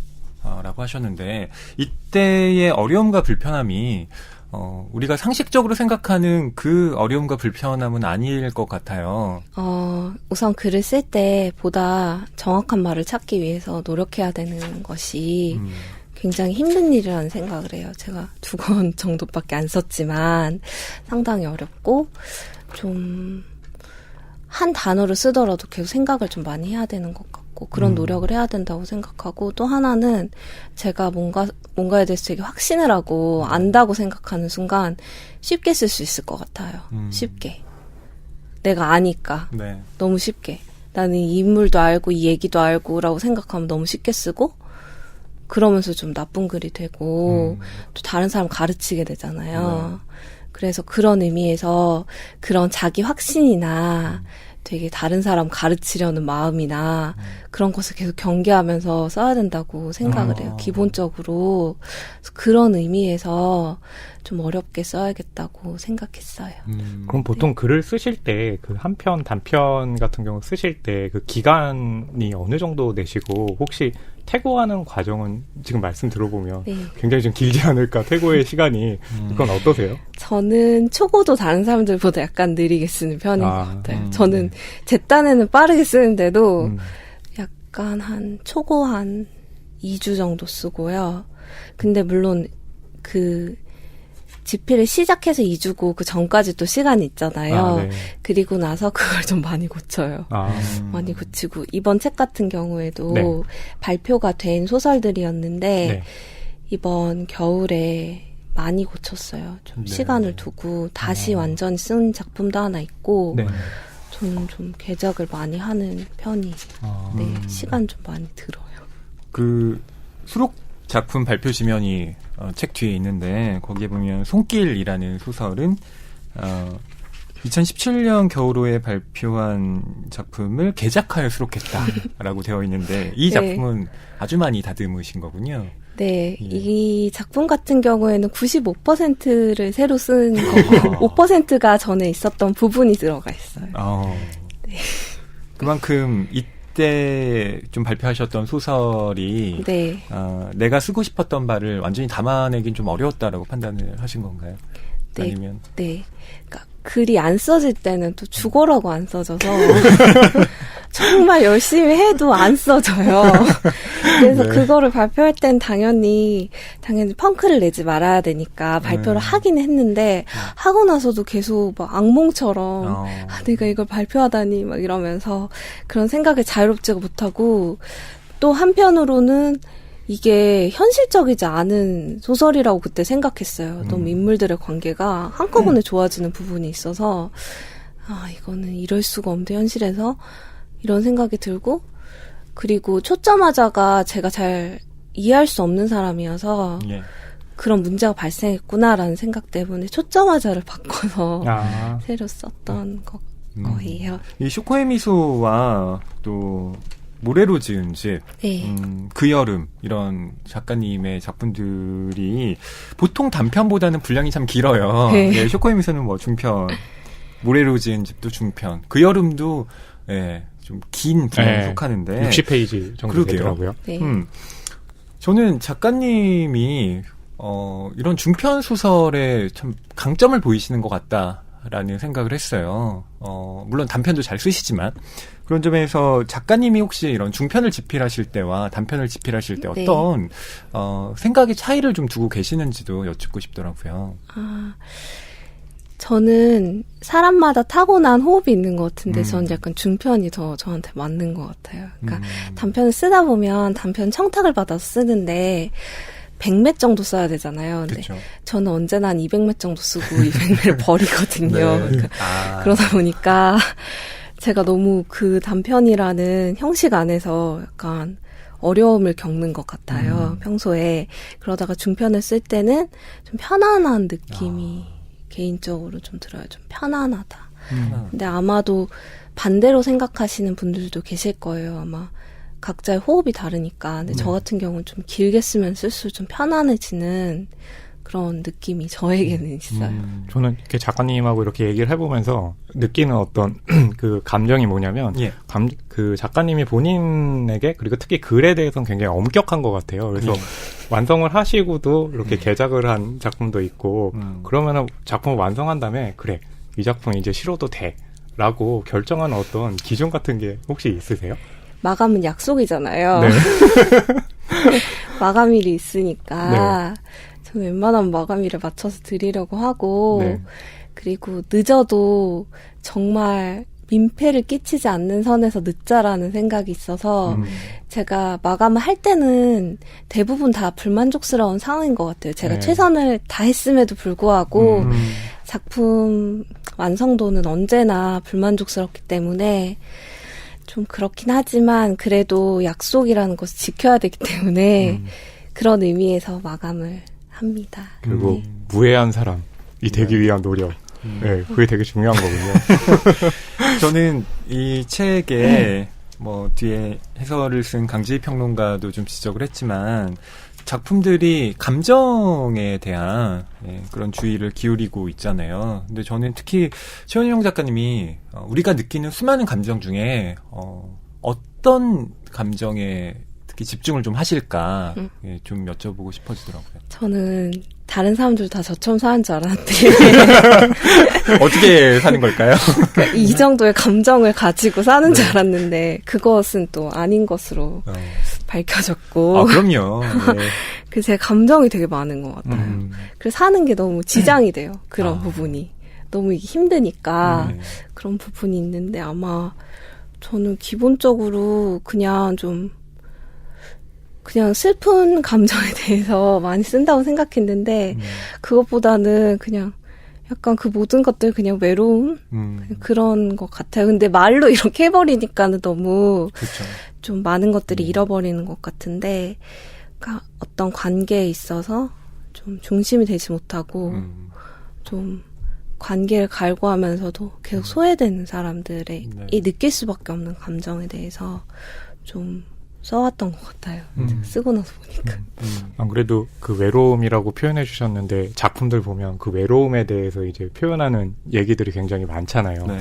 그 여름에서도 사귀고 있지만 외로움을 느낀다라는 부분들이 있는데 제가 드리고 싶은 질문은 사실은 그 첫에 이 축구공이 와서 안경에 맞는 장면이 저에게는 굉장히 좀 인상 깊었어요. 그러니까 어떻게 보면 사랑이라는 것은 그렇게 갑작스럽게 찾아오고 그것이 또 새롭게 보게 되는 어떤 풍경이기도 하잖아요. 그래서 그 작가님에게는 그런 어떤 그러니까 세상을 좀 새롭게 보는 어떤 그런 좀 기억들, 첫 번째 기억들이 아직 남아 있는지 좀 궁금하거든요. 저 같은 경우에는 고등학교 때까지는 그냥 평범하게, 지금도 평범하지만 그냥 별 생각 없이 이렇게 살다가, 네. 살다가 대학교 가서 저희 대학교에 여성주의 교지가 있었어요. 석순이라는. 그것을 하면서 저는 글을 쓰고 싶어서 거기 들어갔던 건데, 같이 활동한 동료들은 여성주의 공부를 하는 사람들이었으니까, 제가 그때 같이 공부를 하면서, 그때 정말 새롭게 다시, 뭐라고 해야 될까? 그때 약간 좀 다른 사람이 된 경험이 저에게는 좀 강하게 남아있어요. 네. 최원영 작가님이 요즘 페미니즘이라는 것과 관련지어서 작가님이 참 많이 또 언급이 돼요. 현남 오빠에게 라는 소설집에 또 작가님의 작품을 실기도 했고요. 이 그 여름의 한정에서 좀 이야기를 해보자면, 수희가 축구를 하는데, 네. 거기에서 참 어떤 성폭력을 많이 또 당하거든요. 특히 남자 중학생들과 연습 경기를 할 때, 몸을 막, 실수인 것처럼 만진다거나, 네. 그리고 장난인 것처럼, 수희를 다치게 해서 결국, 커다란 어떤 부상을 수희가 입기도 하고요. 또, 다른 소설들에 보면 주로 남자들 그리고 아버지가 갖고 있는 어떤 폭력성들이 좀 두드러지게 나타나더라고요. 그래서 이런 이슈에 대해서 또 여쭤보고 싶어지더라고요. 이걸 문학적으로 형상화한다는 것 그리고 작가님이 느끼고 있는 문제의식이라는 게 어떤 것일까? 아무래도 그런 작품들은 대부분 제가 자라면서 겪어왔던 것들, 실제로 봤던 거, 겪었던 것을 그냥 쓸 때는 솔직히 뭔가 저를 위로하기 위해서 쓰는 면도 솔직히 저에게는 있어요. 왜냐면 그렇게 쓰면 좀 나아지니까 마음이 좀 다독여지니까 네. 어떤 어렸을 때 저를 이렇게 위로해주는 그런 면도 있는 것 같고 그리고 제가 지금까지 살면서 많이 느꼈던 거는 한국 사회가 되게 잔인하다는 것을 저는 많이 느꼈어요. 많이 느꼈고 그래서 우리가 뉴스에서 보는 그런 우리가 지난 시간을 지나면서 겪었던 그런 정치적인 폭력 같은 네. 것들도 굉장히 잔인하고 하지만 우리가 일상에서 그냥 대수롭지 않게 넘어가는 것들, 너무 당연하다고 이야기하는 것, 혹은 정말 미덕으로 이야기되는 것들조차도 굉장히 잔인한 게 많고 그 안에서 인간적인 사람들, 감정이 있고 느낄 수 있는 사람들이 겪는 고통이 너무 컸을 거라는 생각이 들었어요. 그리고 그런 사람들에게 세상이 계속 네가 예민한 거고 네가 못 견디는 거고 하면서 개인 탓을 되게 많이 한다고 네. 저는 생각을 했어요. 그래서 그런 게 저는 싫고 그리고 벗어나기도 되게 힘든 것 같고 그리고 그런 환경에서 자꾸 자라다 보니까 저 또한 특히 나이 든 사람들은 예. 자기보다 어린 사람, 약한 사람한테 그걸 또 강요하게 되고 그쵸. 그리고 그런 문화가 되게 팽배해 있고 그런 사회에서 제가 자랐잖아요. 그러다 보니까는 자연스럽게 그런 문제에 대해서 글을 쓰고 싶었던 것 같고 제가 만약에 다른 나라에서 태어나서 글을 안 썼을 수도 있겠다는 생각도 들어요. 이 내게 무해한 사람이 출간되고 나서 또 많은 독자분들의 피드백을 받으셨을 것 같은데요. 혹시 뭐 인상 깊은 반응 있으셨나요? 피드백을 많이 받았어요. 네. 받았는데, 제가 얼마 전에 어떤 작은 독서 모임에 갔는데, 거기 나오셨던 분들이 그렇게 말씀해 주셨어요. 빠르게 읽고 싶었지만, 빠르게 읽지 않고 좀 아껴서 읽었다. 맞아요. 그게 전 되게 놀랍더라고요. 너무 애정이 느껴져서 제 글에 대한 네. 그 생각을 종종 해요. 그래서, 네. 아니 저도 거기에 공감을 하는 게 제가 소설집을 이렇게 보통 네네. 좀 빠르게 읽는 편이에요. 예, 아무래도 계속 네. 예, 독서를 하다 보니까 예, 그런 식의 어떤 단련, 예, 그런 예, 리듬이 형성이 되는데 내게 무해한 사람을 읽으면서 처음부터 읽어 나갔거든요. 그 여름을 읽고 한 앞에서 6시간 읽어야 정도를 이렇게 한숨을 되게 많이 쉬면서 이 작가님 어떻게 이렇게 쓰지? 막 그렇게 좀 에너지를 충전한 다음에 다시 와서 네. 예, 또 앉아서 그 다음 작품을 읽고 또 이렇게 좀 배회를 하다가 다시 앉고 했어요. 그러니까 이 감정들이 저한테 주는 영향이 생각보다 커서 이걸 도저히 빠르게 읽지를 못하겠더라고요. 예, 그리고 네. 그 작품이 저한테 안겨준 어떤 충격의 강도라는 게 다 읽고 나서 이렇게 생각보다 어마어마하게 느껴지더라고요. 근데 사실 감정 얘기를 해서 그런데 저도 이 책 읽으면서 특히 이제 그 여름 같은 거 읽으면서 이 중간에 그런 부분이 있잖아요. 이렇게 서로 살을 부대끼고 했던 음. 것만 남을 것이다라고 했는데 결국 읽어보면 그때는 느끼지 못했던 감정을 이제 나이를 먹어서 하면 아 그때 그 감정이었구나 라고 느끼는 것 아마 그게 좀 되게 중요하지 않았나라는 생각이 드는데 그래서 그 작가님 얘기 들어보면 글 쓰시는 게 예전에 몰랐던 감정의 정체를 지금 알아가는 것이기도 하지만 또 아까 같이 뭐 60160이라든지 이런 것들은 좀 폭력적인 사회에서 글을 쓰지 않으면 안 되는 어떤 네. 배경으로도 작동했는데 그렇다면 작가님에게 글이라는 것은 어떤 시기별로 좀 생각을 달리한 어떤 일종의 정체성 같은 것이 있는 건지 예, 그것도 좀 궁금하거든요. 글 쓰는 게 진짜 뭔지 모르겠어요. 쓰면 쓸수록 더 모르게 되는. 예, 네. 이거를 왜 쓰게 됐지? 생각해요. 물론 의식적으로 어떤 대답을 할 수는 있겠지만 네. 정말 어려운 것 같고 이제는 약간 저한테 붙어서 같이 저의 일부라고 하기도 좀 그렇고 좀 같이 가는 것 같아요. 같이 사는 것 같아요, 얘랑. 같이 사는 느낌이 들고. 그래서 그리고 항상 그립고 글이 그런 게 있어요. 저는 항상 쓰고 싶고 이런 마음이 있어서. 역시 글쟁이는 다르군요. 아니 허남 평론가님도 저는 그냥 글을 쓰시잖아요. 글을 쓰긴 하지만 돈벌이 수단으로 이거 쓰지 않으면 살 수가 없다. 네. 아 네, 공과금 이런 내야 식인데. 되는데. 그러니까요. 리뷰 네, 하나에 네, 맞아요. 예, 전기료. 네, 역시 다르군요.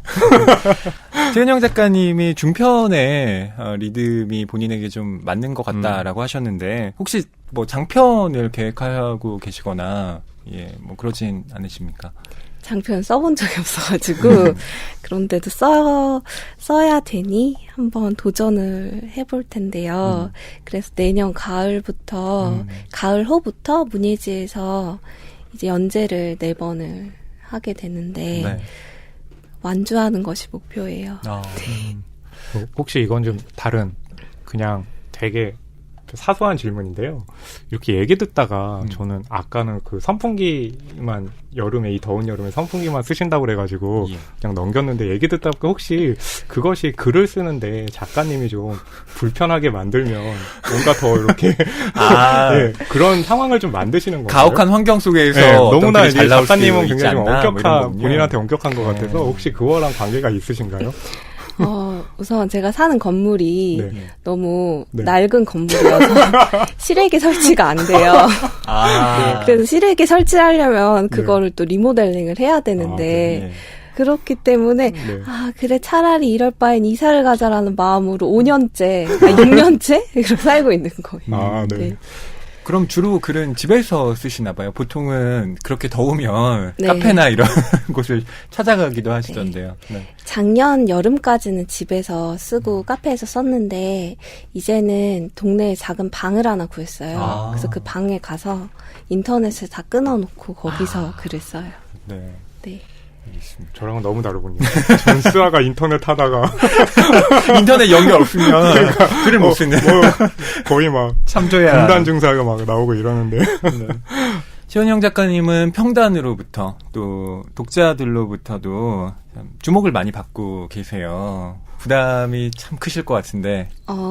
예전에는 막 다 잘 써야 된다고 생각했는데 이제는 그게 안 된다는 것을 경험을 통해서 알게 됐잖아요. 네. 그래서 그런 결과에 너무 연연을 하지 말고 그냥 매 순간 매일 쓰자. 그냥 최대한 시간을 많이 투자하자. 네. 그래서 좀 최대한 오래 쓸 수 있게 즐겁게 작업을 하자라고 생각하고 있어요. 근데 오늘 사실 이렇게 얘기를 나눠보면서 좀 아쉬웠던 게 네. 작가님은 이렇게 말로 발화해서 하는 네. 말보다 말할 때 그 표정들이 되게 맞아요. 다채로우세요. 거기 그 표정의 감정들이 묻어나서 그것이 보였다면 더 좋았겠다 네, 하는 생각도 드네요.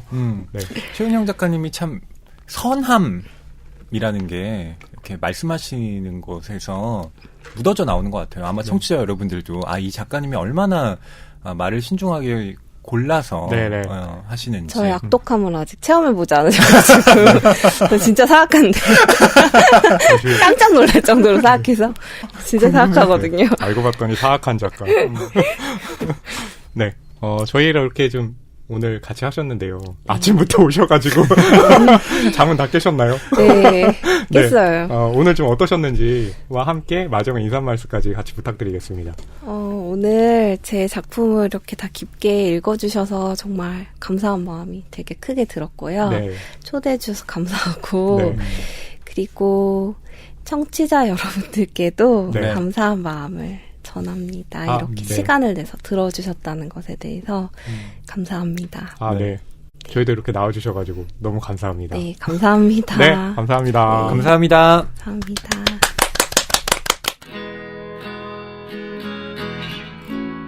책이 가득한 소설을 사랑하는 책방, 이곳은 낭만서점입니다.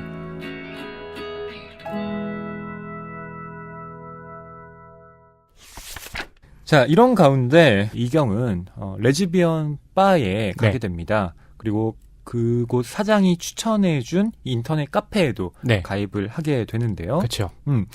온라인에서의 교류뿐만 아니라 오프라인 정모도 네. 하게 됩니다. 그곳에 가게 되면서 이 바에서 누비라는 인물을 알게 돼요. 이 누비에게도 이 사랑과 관련해가지고 이제 좀 힘든 경험이 있는데 그 이야기를 서로 이제 공유를 하면서 또 소통이란 무엇인가에 대해서 생각하는 계기가 이경에게는 생기게 되죠. 네. 이 누비는 24살의 웹 디자이너인데요. 네. 사람들과 만나서 이야기를 나누다가 네. 늘 마지막에 남는 건 이 누비와 맞아요. 이경이었던 거죠. 네. 그래서 두 사람이 이제 또 속 깊은 대화까지 나누게 되는데요. 네. 두 사람이 나누는 대화를 통해서 이경이 그토록 바랐던 소통, 네. 그것이 이루어졌던 연애에 대해서도 네. 실은 불완전한 면모가 있었다. 네. 이런 것들을 알게 되는데요. 네. 그 부분 낭독해 볼게요. 누비와 이경은 술자리에 가장 늦게까지 남곤 했다. 친구들이 술에 취해 하나둘씩 집에 돌아가고 나면 남은 안주를 먹으면서 이런저런 이야기를 했다. A는 언제 보여줄 거예요? 누비가 말했다. 언젠가 오겠죠. 우리랑 친한 거 질투하지 않아요? 그런 거 안 해요, 수희는. 자기 할 일도 바쁘니까. 수희는요, 자기 얘기를 잘 안 해요. 그리고 한 번도 제 앞에서 울었던 적도 없어요. 수희가 저를 믿지 못해서 그런 건 아니겠지만 그런데도 자꾸 그런 생각이 들어요. 내가 아닌 다른 사람이어도 그랬을까? 나보다 섬세하고 성숙한 사람이라면 수희도 저절로 마음을 열지 않았을까? 수희가 얼마나 외로울지 제가 아무것도 몰라서 아파요. 걘 지금 무슨 생각을 하고 있을까요? 예전 애인이랑 5년을 만났어요. 통신에서 만났죠. 5년 만나는 건 꽤 어려운 일이잖아요. 그것도 어릴 때 만나서 이만큼 온 거니까 우린 모든 걸 함께 했고 저는 제 모든 걸 다 보여줬던 것 같아요. 그리고 그 사람도 저에게 그랬죠. 확신할 수는 없지만 다른 사람에게는 절대로 말할 수 없는 부분을, 보이고 싶어 하지 않는 부분을 저에게 보여줬어요. 저는 그 사람을 위로했고 그 사람도 저를 위로했죠. 어떻게 우리가 두 사람일 수 있는지 의아할 때가 있었어요. 네가 아픈 걸 내가 고스란히 느낄 수 있고 내가 아프면 네가 우는데 어떻게 우리가 다른 사람일 수 있는 거지? 그 착각이 지금의 우리를 이렇게 형편없는 사람들로 만들었는지도 몰라요. 자주 싸우고 자주 헤어졌죠. 그 사람이 처음 헤어지자고 했을 때가 기억나네요. 2달 사이에 10kg가 빠지고 심장이 너무 빨리 뛰어서 잠도 제대로 자지 못했어요. 그 사람 2달 지나고 다시 돌아오더군요. 둘이 붙잡고 후회하며 울었지만 그 순간뿐이었어요. 영화의 속편 같은 거더군요. 헤어지고 다시 만난다는 건 본편이 아무리 훌륭하고 그래서 아쉬워도 소용없는 일이잖아요. 결국 모든 게 점점 더 후져지는 거죠. 그 속에 있는 나 자신도 너무 초라해 보이고. 저도 네. 술자리에 자주 가는 건 아니지만 네. 술자리에서 보통 그 초반에 나누는 얘기는 좀 이렇게 수박 겉핥기 같은 얘기를 네. 하잖아요. 네. 그러다가 좀 진솔한 대화를 나눌 수 있는 건 네. 한 2차, 3차, 거의 4차. 네. 네, 이쯤 가서야 네. 좀 얘기가 네. 좀 진짜 되는 것 같더라고요. 그리고 거기 가서 그러시죠. 거의 눈물을 말 꼬이고. 근데 그때의 전제 조건이 있죠. 네. 술을 너무 많이 마시면 안 된다는 거. 그렇군요. 예. 그러니까 술을 너무 많이 마신 상태로 막 4차, 막 5차까지 가게 되면 네. 자기가 무슨 얘기를 했는지 모르게 되죠. 근데 저는 좀 궁금한 게 술을 잘 안 마시고 이렇게 술자리를 안 갔다 보니까 몇 차 가는 경험도 없잖아요. 네. 근데 그렇게 가게 되면 이렇게 술을 마시고 감정을 얘기한다는 것 자체가 그러면서도 좀 통하는 부분들이 있나요? 그렇게 말하는 사람들하고. 그리고 그것이 네. 술에서 깼을 때 예. 남기도 하나요? 그게 좀 아니, 궁금하네요. 제가 무슨 술꾼이시잖아요. 잘 마시는 분을 대표해서 얘기하는 것 같은데 분명하게 우선 밝혀둬야 할 건 네. 저도 술을 잘 못하고요. 술자리에 네. 자주 나가지 않아서 네. 참 정확하게 말씀 못 드리겠는데 네. 술이라는 게 근데 그런 기능을 하는 것 같습니다. 분명 과하게 마시면 독이 되지만 네. 어느 정도 좀 유쾌하게 마실 정도의 알코올이 들어가게 되면 네. 평상시에 자기가 초자로 억눌려 왔던 내면들을 좀 솔직하게 고백하게 되는 것 같아요. 네. 예, 그러니까 어느 정도 분위기를 풀어주기 때문에 그러한데요. 그렇죠. 네, 특히 술자리에서도 사람이 굉장히 많은 곳에서는 이런 내밀한 이야기를 털어놓을 수 없지만 이렇게 네. 둘만 남은 경우에는 네. 그리고 상대가 나의 삶을 잘 모르는 경우에는 오히려 더 편하게 그쵸. 속 시원히 이렇게 누비와 이경처럼 대화를 할 수 있는 것 같기도 맞아요. 해요. 그리고 제가 이 대화 부분에서 눈여겨봤던 건 이경이 그런 고민을 했잖아요. 수희와 내가 어떤 소통을 잘 하지 못하는 것 같다라고요. 네. 맞아요. 근데 누비는 본인의 경험을 얘기하면서 그 사람을 정말 전적으로 위로하고 그 사람이 자기를 전적으로 위로했던 경험들을 털어놓고 네. 또 두 사람이 완전한 하나일 때의 어떤 느낌에 대해서 네. 말을 하잖아요. 그 뒤에 의미심장한 말을 덧붙입니다. 그 착각이 지금의 우리를 이렇게 형편없는 사람들로 그렇죠. 만들었을지도 맞아요. 모른다라고요. 그러니까 지금 말씀하신 문장에서 전적으로 예. 그거는 보통 그 사람에서 생각하는 거잖아요. 근데 상대방이라는 건 그 전적으로라는 것을 어떻게 받아들일까에 맞아요. 대한 판단은 없는 거잖아요. 예. 그러니까 이경이 그토록 하고 싶었던 소통을 네.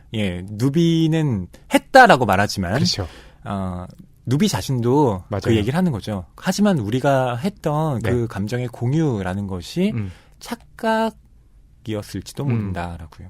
그러니까 아마 그런 것 같아요. 그러니까 우리가 소통이라는 걸 얘기할 때 그 소통은 전적으로 이루어지지 않는다라는 것을 알게 됐을 때 네. 이제 좀 시야가 넓어지는 건데 아마 요 나이 때는 그거를 생각하기에는 좀 아직은 어릴 때가 아닌가. 그래서 그것 때문에 또 고민을 하고 이렇게 또 상담을 하고 이야기를 나눈 것이 아닌가 하는 좀 생각이 드네요. 네.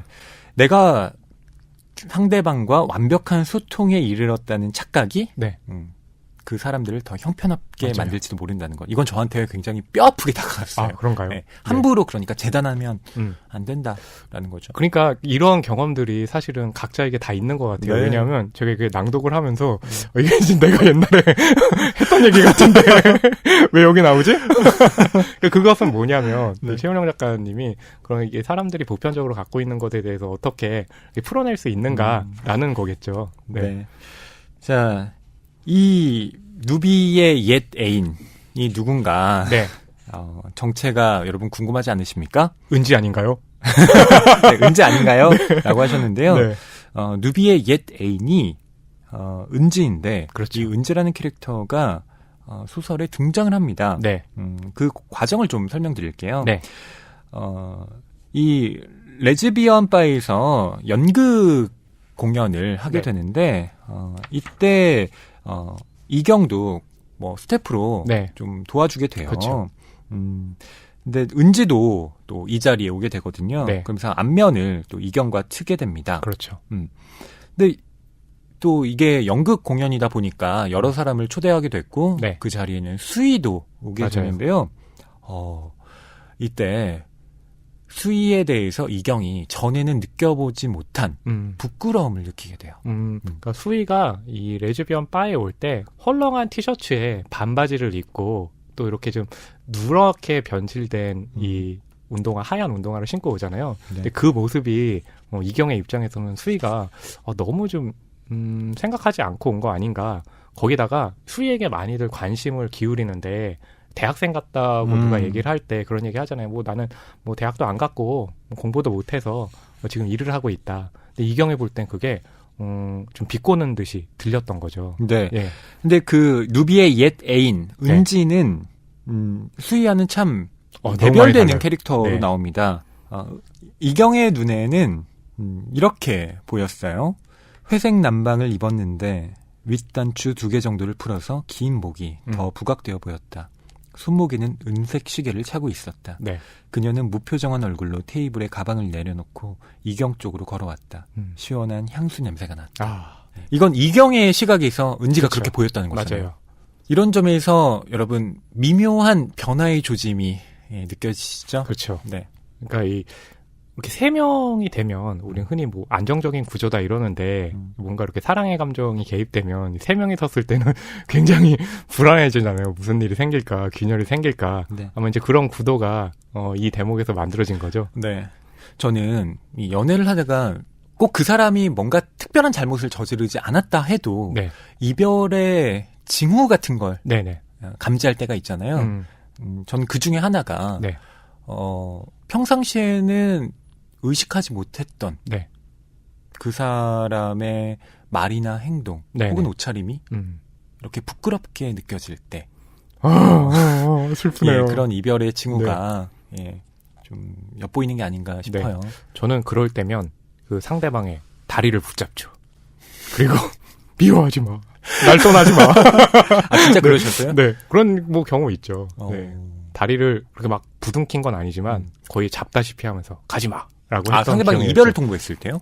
이별의 어떤 징조를 보일 때. 예. 미리 이별을 통보받기 전에 예. 그걸 돌리기 위해서 노력하는 거죠. 선원 평론가님은 어떤 때 이별의 뭐 그런 징조가 보인다고 느끼셨나요? 그때 뭐 그렇게 징조라기보단 그 되게 둔감해가지고요. 못 느끼고 있는데 거의 훅 들어오는 거죠. 우리 이제 헤어져. 아니 그럼 이별의 통보가 맞네요. 아니 얘기 안 하려고 그러는데 계속 끄집어내게 하면 얘기할 수밖에 없잖아요. 네네. 갑자기 또 이게 땀인지 눈물이지 모를 네. 방울이 제 얼굴에 생기네요. 네. 이 은지라는 새로운 캐릭터가 이경의 삶에 개입이 되면서 네. 수희와의 관계는 이제 또 흔들리게 되죠. 그렇죠. 맞아요. 이경이 은지에 대해서 이런 매력을 느꼈는데 네. 그 감정이라는 게 꼭 단방향적인 건 아니잖아요. 네네. 이경에 대해서 은지도 비슷한 매력을 느꼈던 것 같아요. 그러니까 이게 이경의 이제 일종의 시점에서 진행이 되니까 이경이 보는 이제 은지에 대해서만 처음에는 소개가 됐던 거죠. 네. 근데 알고 봤더니 이제 은지가 이경에게 그 바에 갔을 때 계속 뭐 맥주 좀 주세요 이런 식으로 다가왔던 게 은지 입장에선 또 이경이 마음에 들어서 얘기를 했을 거라고 추측되는 이제 부분들이 나오게 되는 거죠. 네. 네. 그런 이경과 은지가 네. 나중에 또 다시 만나게 되는데요. 그러니까 이게 무슨 운명일까요? 네. 그 이경이 빵집에서 아르바이트를 하는데 네. 건너편으로 대학병원이 보이잖아요. 예. 알고 봤더니 그 병원에서 은지가 일을 하고 있었던 거예요. 네. 네. 그 장면 여러분께 읽어드릴게요. 수희가 아닌 다른 사람을 좋아한다는 걸 이경은 상상할 수 없었다. 수희는 이경이 태어나 처음으로 사랑한 사람이었고 다른 사람에게는 그 비슷한 감정조차 느껴본 적이 없었으니까. 그래서 이경은 은지에 대한 자기 감정을 이해할 수 없었다. 수희를 사랑하면서 어떻게 은지에게 심하게 끌릴 수 있는지 알 수 없었고 뒤죽박죽이 된 마음으로 자주 울었다. 이경이 은지를 다시 만난 건 21살의 봄이었다. 학교 앞 빵집에서 아르바이트를 시작하고 얼마 되지 않아서였다. 계산을 마친 은지가 이경에게 물었다. 누비 친구 맞죠? 네? 저번 가을에 아꼬랑 누비랑 같이 있지 않았어요? 은지는 그렇게 말하면서 이경을 빤히 바라봤고 이경은 얼떨결에 고개를 끄덕였다. 그제야 혼자 바에 앉아서 맥주를 마시던 은지의 모습이 흐릿하게 떠올랐지만 같은 사람이 맞는지 확신할 수 없었다. 그저 키가 크고 뼈대가 가는 사람이었다는 것만이 기억날 뿐이었다. 기억 못 하시는구나. 기억나요. 그때 스탠드에 앉아 계셨죠? 이경의 대답을 듣고 은지는 고개를 끄덕였다. 저 여기 바로 앞에서 일해요. 저 병원에서. 저도 여기 대학 다녀요. 그건 저도 알아요. 몇 번 봤어요. 마주보고 서 있는 것이 어지러울 정도로 아름다운 사람이라고 이경은 생각했다. 매끄러운 피부에 짙은 눈썹은 깨끗하게 정리되어 있었다.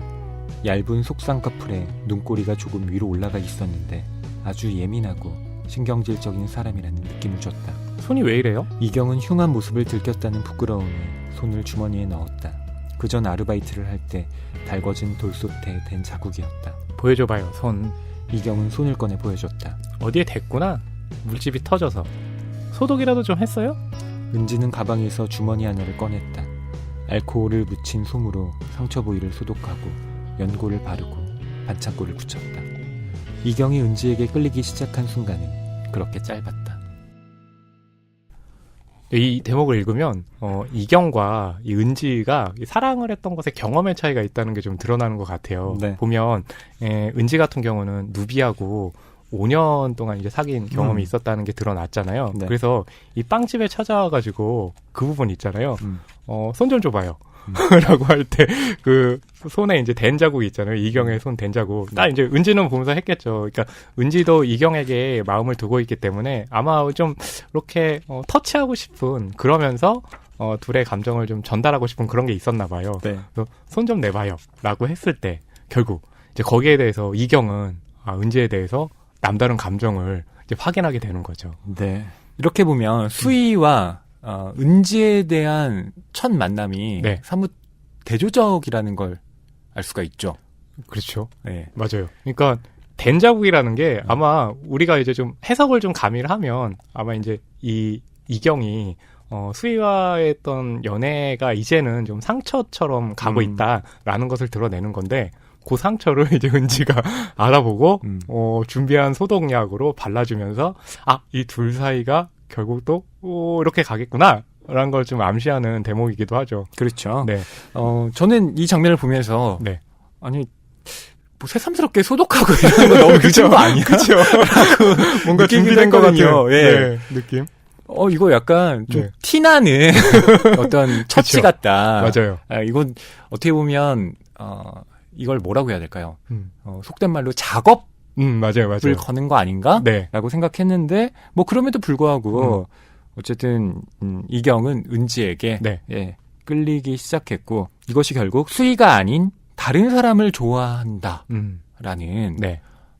이경으로서는 받아들이기 맞아요. 어려운 고통에 휩싸이게 네. 되는 뭐 그런 순간의 시작이기도 했던 겁니다. 그러니까 이제 아마 수희하고 사귈 때 이경은 생각했겠죠. 이게 첫사랑이기도 하고 첫사랑인 만큼 의미도 깊고 이러니 길게 가고 누군가를 사랑한다는 건 수희에 대한 배신일 거야 네. 라고 생각을 했는데, 그런 생각과 다르게 은지에게 이제 마음이 끌리니까 얼마나 힘들겠어요. 이게 처음 네. 느껴보는 또 그런 감정이기도 하잖아요. 어떤 사람과 사랑하고 있는데 네.